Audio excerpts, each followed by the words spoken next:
বিকেলবেলা চলে আসলাম লাউ খেতে সার দিতে। আজকে বেশি কিছু দেবো না, খৈল, বোরন, ম্যাগনেসিয়াম আর ডিএপি 10-26 এই কয়টা মিক্স করে আমি কড়াই অল্প পরিমাণে দিয়ে দেবো। এই সারগুলো ঢালার পর ভালো করে মিক্স করে নিতে হবে, মিক্স করে গোড়ায় দিতে হবে। গোড়ায় দিয়ে ভালো করে পানি দিয়ে দেবে।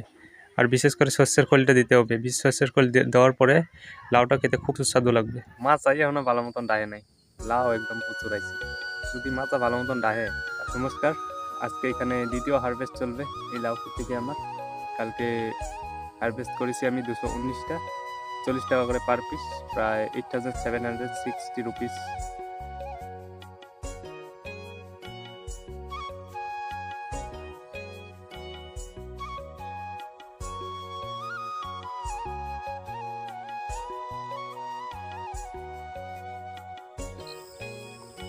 এখানে লাউয়ের পাশাপাশি করলাও চাষ করা হয়েছে অল্প পরিমাণে।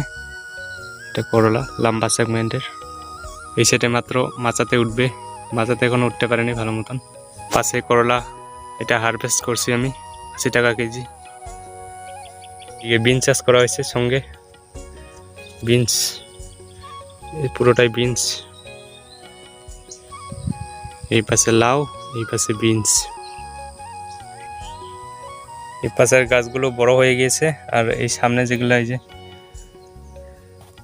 চারা জার্মিনেশন হয় নাই, এখানে আরো নতুন করে চারা বসিয়ে দিয়েছি। এটা বড় হচ্ছে, এটা বের হয়ে গেছে, এটাও গুটি নিয়ে বের হচ্ছে, এই যে গুটিটা। বাড়ি চলে যাচ্ছি, আমি সার আনতে যাব। সময় পেলে পরবর্তীকালে আরেকটা ভিডিও আপলোড করব।